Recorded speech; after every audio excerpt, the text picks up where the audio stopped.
Live from Champaign, Illinois, it's Friday Night Live. With your hosts, Samuel and Kirsten Worden. With special guest, Tom Crandall. It's Friday Night Live. Tom, how are you? I'm good. How are y'all Doing good. Doing good. Living that quarantine life? Dude. Living that quarantine life is for sure. Yeah, for sure. Dude, great video today, by the way. Was that, thanks. yeah, I really enjoyed it. But, Yeah. how was it in Reading? I mean, the sun's out, which is got to be out. beneficial. Probably about 60 degrees. Okay. Nice. Yeah, it's a beautiful day, man. What is weather normally around this time? Same? Like, do you get a full season of spring? Yeah, it's like, February was actually really nice and sunny. Yeah. It's, many times it's raining. This is our rainy season. Yeah. So it rains like crazy, but, yeah, it's been sunny. It's been really, really nice outside. Good. That's nice. Well, let's give a little bit of an introduction for Yeah. people who are coming on. Tom needs no intro. No, Tom needs no introduction, but Youth ministry legend. We know who Tom is. yeah, you want to kind of share what you do and kind of, Yeah. all the things. Yeah. So I've been the director of Young Saints here for a long time. I mean, I've been at Bethel 9 years.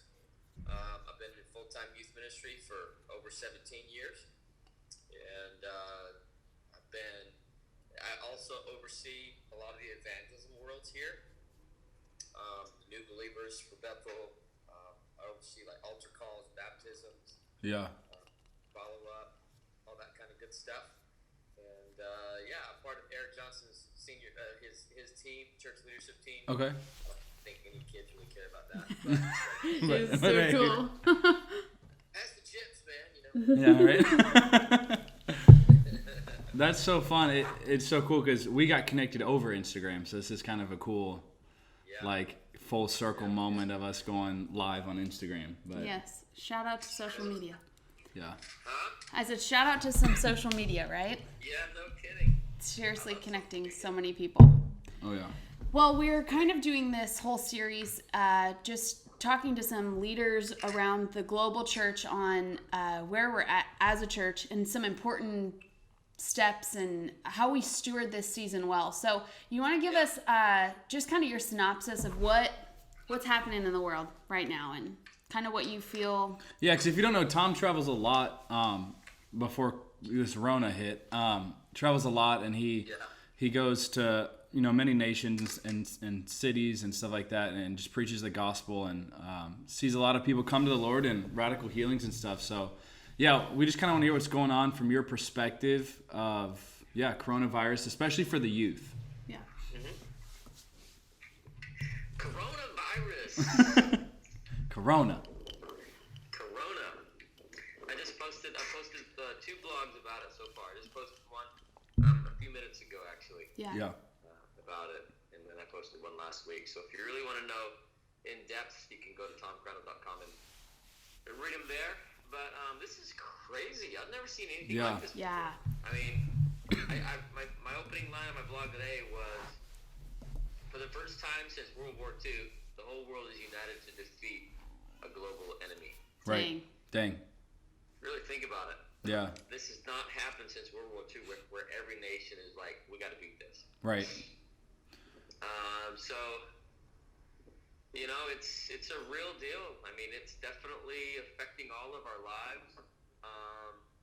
Obviously, this is not from God. I don't believe this is the judgment of God. Right. Yeah. I think this is the consequence of a fallen world.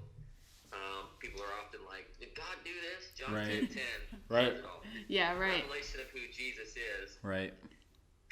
the revelation of God's will. Yeah. John 10:10, Jesus said, the thief comes to steal, kill, and destroy, but I've come that you may have life and have it to the full. Yeah. And so, I don't think this is from God, but God's right in the middle of all of this. Right. He's not shaken. Like I said on my video this morning on Bethel, like, we have a kingdom. We're not shaken by this. Yeah. So and good. I think that we're about to have a massive outpouring of the Holy Spirit. Yeah. I think God's setting us up for the gospel to be preached to the nations of the earth. Yeah. And people are hungry. Yeah. They're like, idols have fallen. I mean, they're like, oh, life's been majorly disrupted. A lot of people have lost their jobs. There's serious pain going on in the world right now. Right. And I think it's time for the church to just stand up and give hope. Yeah. So good. So, That's good. Yeah. I think one of the biggest things that I've seen is like I feel like the gospel going to the ends of the earth. It's like, I think one of the best ways we can do that is through, social media. We can reach so many people at once. I mean, we're in Champaign, Illinois. You're in Redding, California. Like it's so critical. And I think now it's like the churches we actually have to use this platform and use it well, and steward it well, because I think this is how we can actually like reach many nations all at once. I mean, look at your blog and videos that you do. I mean, it reaches other countries that you're not even in right now. You know what I mean? So, yeah. One quick, I know we shared this with you, but I think it's encouraging for people who are watching. It was last summer. I had always kind of felt, not that I had a learning disability. I really never put words to it. But reading was always really, really tough for me. And it was one of those things that I'd kind of just embraced. I'm like, well, I just listen to podcasts, so it's not that big of a deal. You know what I mean? Not really thinking about it too much. And we were watching a video of you from a youth ministry in Toronto. We have two small kids who we're just like monitoring. So like every once in a while we'll catch a glimpse and like one needs some help. But watching this video, it was pretty late at night, and you did a call you said you've been seeing a lot of people being healed of dyslexia. And as you were describing what you'd seen, I was like, well, I don't know if I have that, but I mean, if I could read better, that would be amazing. So I sat there in the middle of my bed. I'm like, okay, Lord, like I believe no matter when this YouTube video was created or when this conference happened, that you're a God who heals. So I'm going to take that for myself. And literally, I completely got healed from whatever it was. I probably did have dyslexia. I read my first book that summer. Like fully through. Like fully through, cover to cover. I had never done that, which is embarrassing to say. I was 26 at the time, that I had never read a book cover to cover, but it's amazing. So we believe in the power of video, and we believe in the power that God knows no time, knows no distance. So no matter where you are or where it's been recorded, that God could move, and his presence is there in the middle of a YouTube video. So it's encouraging for us that through this time, although the gatherings have not been happening, the power is still so real. And I think it's encouraging for people, who are not used to watching online church and feeling like, oh my gosh, is this the same? But God meets you in your level of expectation, no matter where you are, whether it's in the building or watching a video, saying, God, I want whatever's happening right now. He shows up. So super encouraging. And thank you for that. Amazing. Yeah, I love that. I've shared your story. I've shared your story all over the place. Yeah, I love it. It's so good. Yeah, Tom, what's one thing that you feel like, I think switching back to, this whole coronavirus that's going on, so many people are used to getting that, going on Sunday or Saturdays or whatever, but now everyone has to engage online. Like what's one thing that you would encourage people in engaging online, like how to actually do that, especially youth? Because I think it's so easy that there's so many other YouTube videos to watch or so many other things that they're normally doing. Like, how would you encourage someone to engage, when live streams happen for services and things like that? Like, what's one thing that you feel like is important? I would say be intentional. Yeah. Be intentional with knowing who is your tribe and who you're connected with. Don't allow yourself to just isolate and just live alone. You really gotta be intentional with that. And I would also say, man, I made it clear earlier to say this thing is not from God. John 10:10. This is a thief. Right. At the same time, this is an opportunity, man. Yeah. There's a silver lining in the cloud, and we've been handed a lot more time. Some more than others. Some people more than others. I'm still really, really busy, but right. you're a teenager and you're like, man, I get to sleep in forever. Yeah. This is amazing. Right.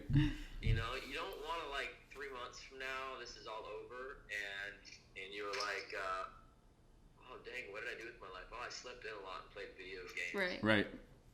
Like, do something with the time that you have. Yes. Like, be productive. I'm taking this time right now. I don't have a lot more time, but I'm taking this time to read books on writing. Yeah. I really want to get better at writing, and so I've really felt a shift in my life just from reading books about writing. Yeah. And so, and spending time with the Lord, and spending time with my family, and just making quality times and relationships. So Yeah. that's what I'd say. I think that's a good point that you just made. Like, don't isolate yourself. Like, Yeah. I think people think, oh, well, I'll have, like, I was talking to a couple of our leaders on a Zoom call, and I was like, it's easy to say, like, oh, I'll have time for it later. And it's like, still no time happens because you're not intentional. It's like, it's funny that you think, like, we think, like, somehow we got more hours, like, in a day. But it's like, no, you still have the same 24. And if you're not intentional with at least one of them, you know, to spend time with the Lord, then it's like, okay, nothing's going to happen or shift. But Yeah. Well, it's a perfect segue talking about writing. We just started the series Your Life Speaks based on your book. So do you want to talk kind of about where that book came from? Maybe share a little bit of that story. Yeah. Yeah, totally. So, I mean, I've been trying to write a book for 6 years, and I've been writing stuff here and there, and I just didn't feel gifted at all to write. I like to preach, but I just really felt like, you know, I needed to do this. And so, long story short, I wrote that book in 2 months. I started at the end of July. Wow. And I looked at my team and I said, see ya. I'm going to go do this. Yeah.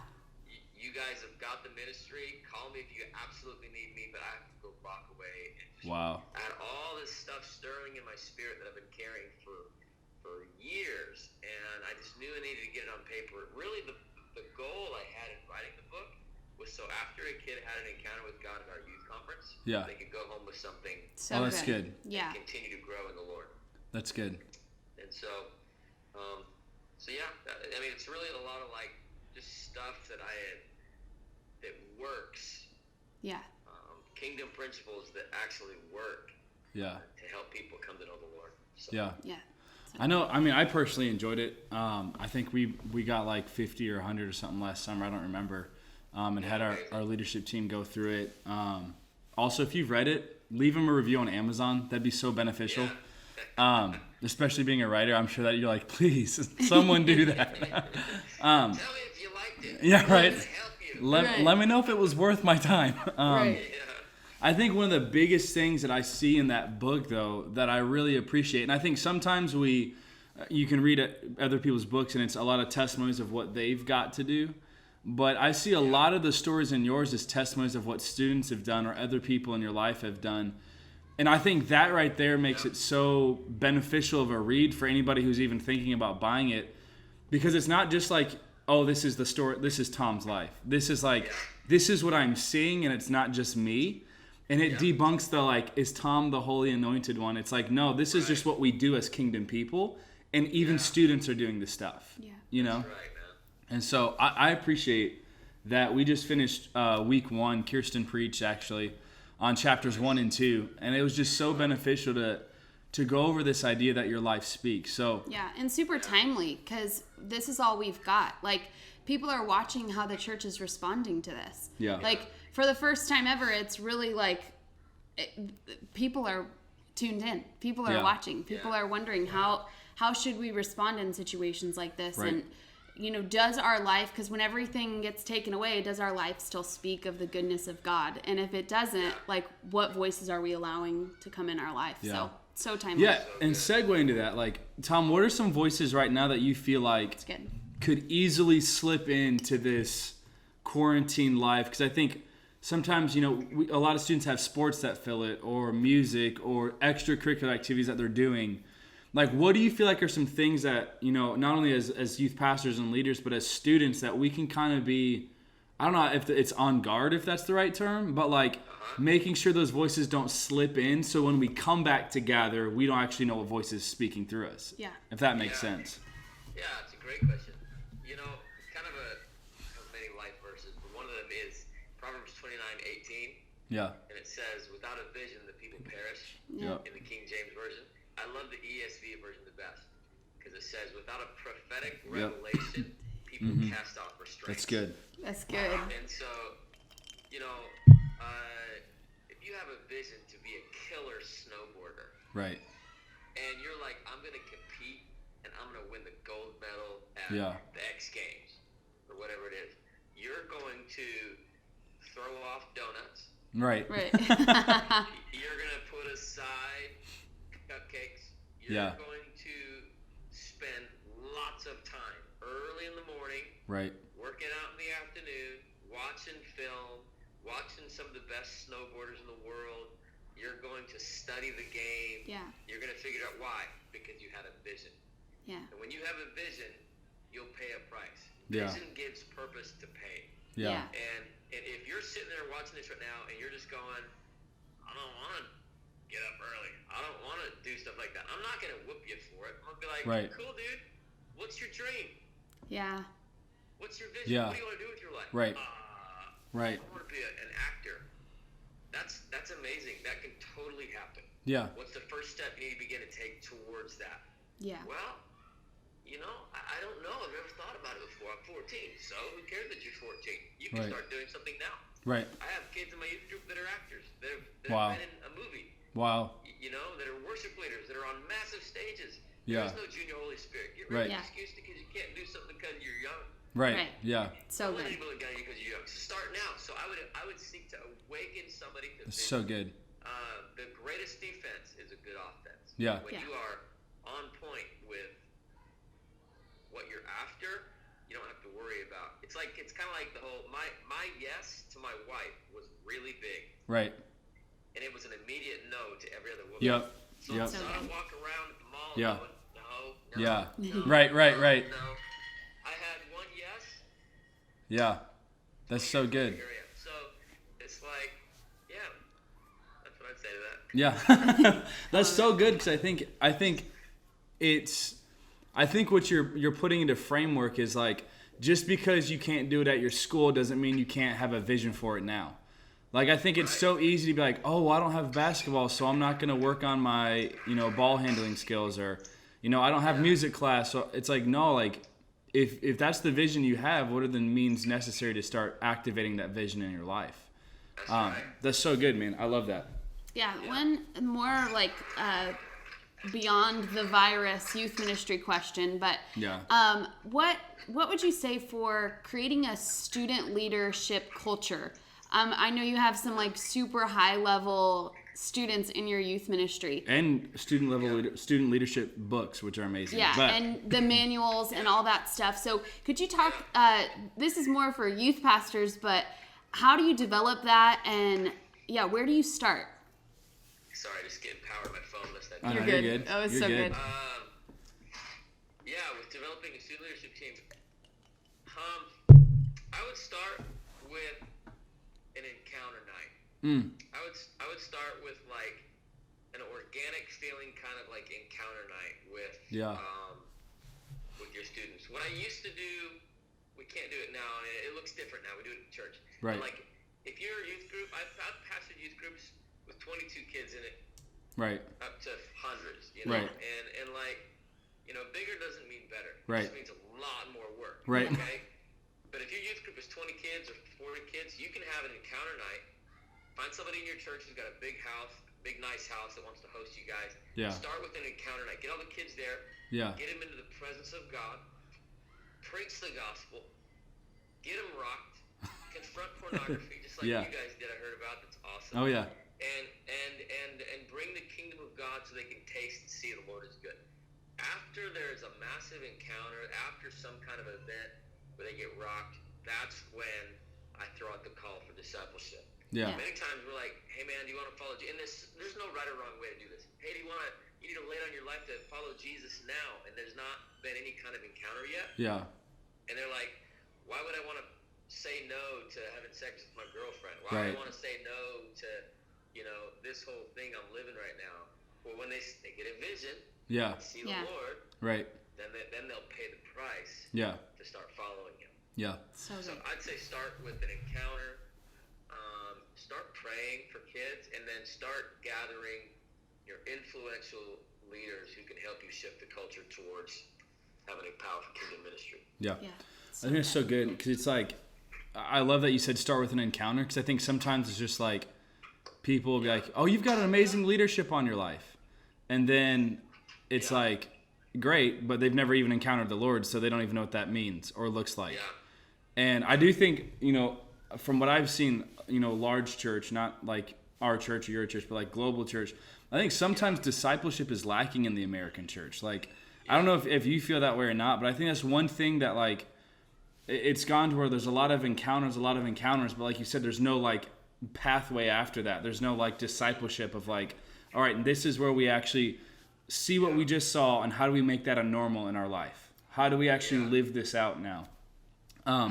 So what's one thing that you feel like, as youth leaders who are on here, because a lot of our leaders are on here, and I'm seeing other churches leaders hop on. Like, what are some things that you feel like as a youth leadership team, in this series we're doing, Your Life Speaks, it's not just for students, like adult leaders, their lives are speaking. They're giving permission to students when they put stuff on Instagram or say things. What would you say? Yeah. What would you say to some adult leaders about that? Yeah, a lot of people want influence today. A lot of people want to get the microphone. They want to be important. But, the things that you like on Instagram, the way I treat my wife speaks a whole lot louder than the messages that I preach. Yep. Yeah. And so I think sometimes we're wanting influence. You always feel it when you begin to give permission to a leadership team. Like, guys, you're all born for greatness. You're going to change the world. There's always a temptation to look at the pastor and say, give me the microphone. Right. And it's like a microphone actually doesn't make you. It only reveals you. Yeah. That's so good. A microphone magnifies what's already inside of you. It doesn't give you something you don't have. Yeah. And so I would say, Jesus said, seek to serve, become the servant of all, and just go love kids. Love is spelled Time. Right. Yeah. And if you're the leader of a ministry and you're a youth pastor, man, you need to go to your senior pastor and find out what his vision is for the youth ministry. Yeah. So good. And that's where your authority is going to come from. That's so good. Yeah. And then start building from there. It's gotta feel organic. If you're big, you gotta think small. If you're small, you gotta think big. So if you're let's say your youth group's 30 kids, you got 5 people on your team, man, you need to have them over to your house every Sunday night, every Wednesday night. At least your leadership team. Yeah. So that you can invite. If you're a married couple, you're inviting people in. They're feeling like family. You want your youth ministry to have that kind of family feel. Right. Yeah. Yeah, that's so good. Yeah. Do you have any other questions? I've got an idea. Sure, let's hear it. I've got an idea. Tom, so we've got people hopping on that'll see this later, all those things. Would you take the next 4 to 5 minutes and just really talk about Your Life Speaks, and even do a salvation, hey, if you've never, accepted Jesus, we would love that. We would benefit. I know people online would benefit from that. We went live with Justin Allen last week, and a couple people were like, hey, I just watched this randomly, and I felt God's presence on it. So there's no distance. Virtual doesn't mean anything, That's right. So yeah, go ahead, man. Yeah, that's right. So, the voices that we listen to, the beliefs that we carry about ourselves and God, and the choices that we make, they're all forming what our life speaks. And that's the message people are hearing. The thing is, for me, was after I wrote my book, a family member told somebody else, I'll leave it really vague, in my family, if I was to ever come back to faith, it would be because of the life Tom has lived. Wow. I'm like, Okay. that's an endorsement I can put on my book, Yeah. because they've not walked with God in forever. And Wow. so, really kind of blew me away. But, people are hearing, they're not going to read a Bible, but they are going to read you. Yeah. And, and this is, the title of this book is not an excuse to not preach either. If you're a follower of Jesus, now is the time to be a witness. It's not time to just sit there in your bedroom and wait for this quarantine to be over. Yeah. Yeah. We are actively, we just commissioned all our BSSM students here to get online, create graphics, and then start doing virtual meetings where they're just prophesying over people. So Yeah, good. so The good. gospel, and Yeah. people are getting touched by the Lord. Yeah. Wow. Getting saved. I think it's just going out all over the world. Yeah. And so me and Mara and Marilla did one the other day, and it was just so fun.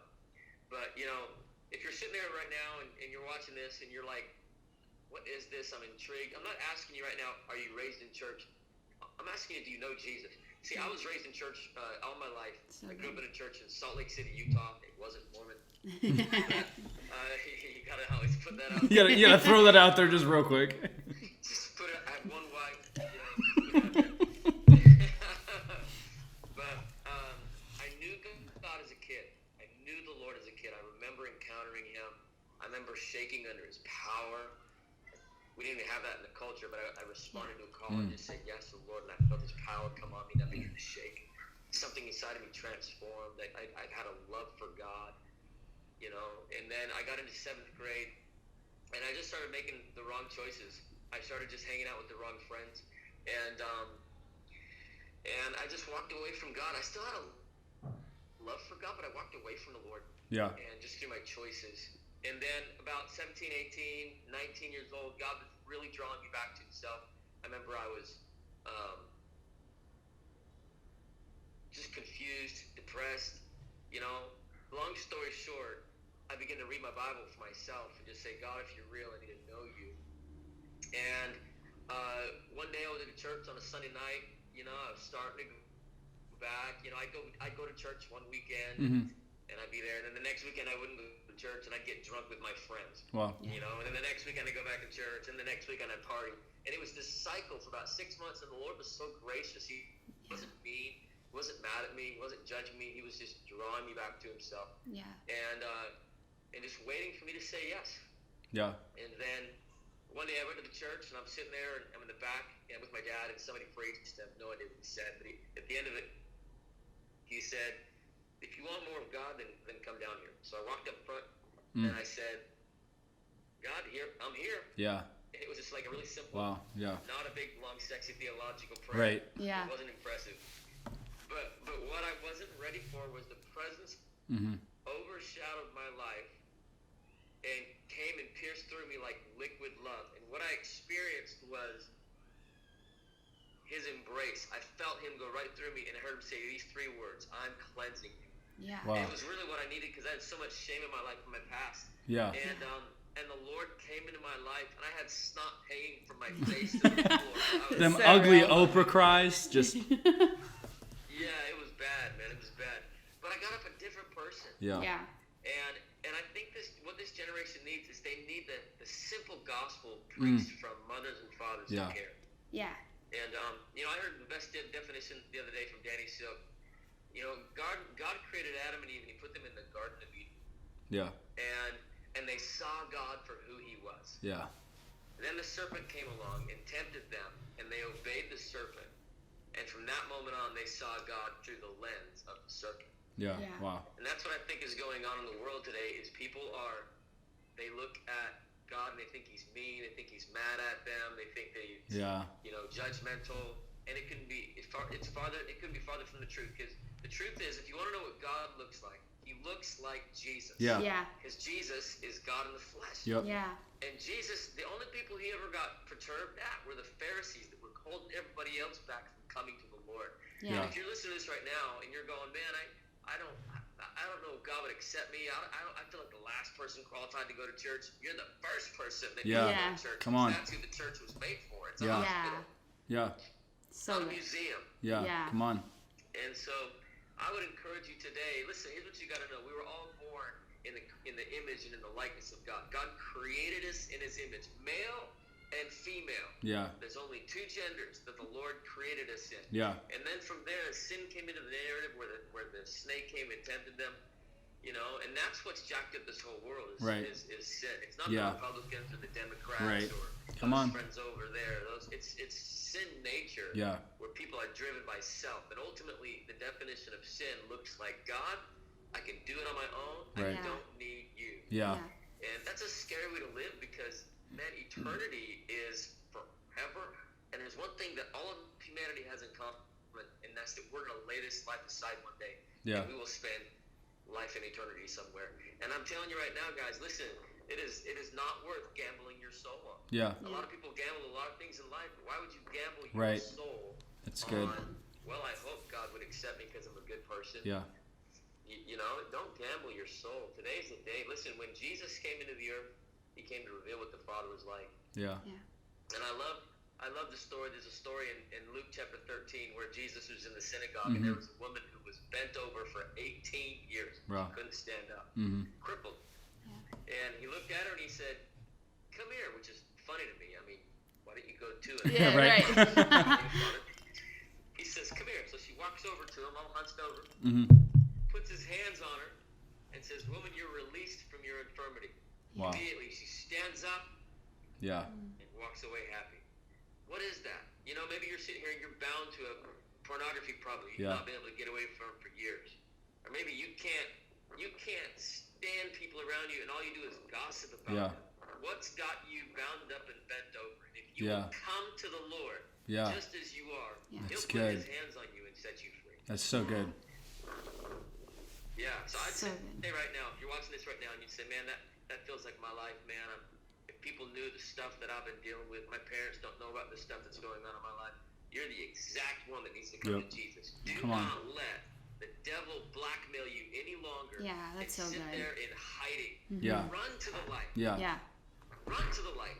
They're going to hurt me. No, they can't. Yeah. They're going to reject me. Good. Yeah. You don't need them anyways. Yeah. Yes. Yeah. That's so good. You know? So good. Why would you sit there and just live a life crippled and bent over? Come to Jesus just as you are today. And in fact, here's what I want to do right now. If you're watching this right now and you'd say, man, I want to give my life to the Lord, I'm going to encourage you to take an action step.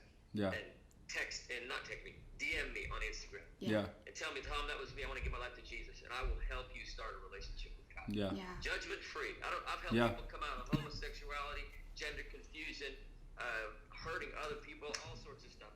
None of it matters. You know why? Because Jesus paid for it all. Jesus' blood paid for everything on the cross. So we can come to him. You know what? He doesn't want to just come to you and give you he's not here to just restart your life. He's right here to actually kill you. Yeah. Yeah. Yeah. Yeah. Yay! Yay! When you come to the Lord, man, you die with Come on. Christ on the cross. Yeah. Yeah. And then you're resurrected with him in the newness of life. Yeah. So good. Absolutely. So come to Jesus. So good. Yeah. Last thing, real quick, Tom. I'm sitting here and I just feel like the Lord said, if you message Tom and you've accepted Jesus, and you want to talk with him, we have 5 extra books that we've been wanting to give away of Your Life Speaks. So just message us, Tom, if you could, and let us know if somebody does. We actually want to bless them with one of your books. It's something that we give our students when they say yes to Jesus because it's just so beneficial. Oh, that's great. Come on. So if you guys do, let Tom know so we can send you a book from Urbana Revolution. We just want to bless you. We believe in what God has called Tom to, and that book is so life-changing. Yeah. But we have 5 of them that we've been wanting to give away this week, so I think this is the perfect way to do it. So good. Well, thank you so much for taking time out and talking with us, and just the encouragement over the last year. We're so grateful for your influence in our life, and your ministry in general has just really transformed our marriage and our life. So just thank you for loving on my husband and being an amazing guy. Yeah. Guys, I love y'all. Y'all are doing a great job. Thank you. Keep it up. One day we'll actually be able to hug each other in Yes. person. I know. Someday. Not have a 6-foot distance. I know, right? So good. For sure. All right. Well, thank you so much for joining. All right, man. We'll we see love ya. you. See you, Tom. Bless you. Have a good night. You too. Bye-bye. Bye-bye. Yeah, again, That was good. if you received Jesus for the very first time and you've messaged Tom, please message Urbana Revolution. We actually want to ship you one of Your Life Speaks. That book will change your life and set you up for success. So Yeah. Thanks for watching, everyone. Yeah. If you have any questions or need some more resources, make sure you hit us up. And we're so excited to be a part of your journey. And Urbana Revolution students, we love you. yes, We Urbana Rev miss you. fam. We love We you. have some great things coming tomorrow. Yeah, tomorrow is going to be crazy. It's going to be a good time. So So make sure you're subscribed to our YouTube channel. Yep. And you keep a lookout for all the things that are happening. We miss seeing you all, but crew night last night was sure. a blast. It was If great. you were not in crew nights, Let us know what grade you're in so Yes. we can plug you in with a crew leader so you can jump on those Zoom calls. And a lot of people missed last night. They're like, hey, we missed. So we'll get it this Thursday. Yeah, next Thursday we have a chance. I missed you, Amelia. She's one of my crew girls. Yes. I missed you, but you were working and you're serving the great people of Champaign-Urbana the best chicken in Champaign-Urbana, aka Chick-fil-A. Yep. So thank you for watching. Yeah. We miss you guys. We love you guys. Stay tuned for all the great things that are coming your way during this time.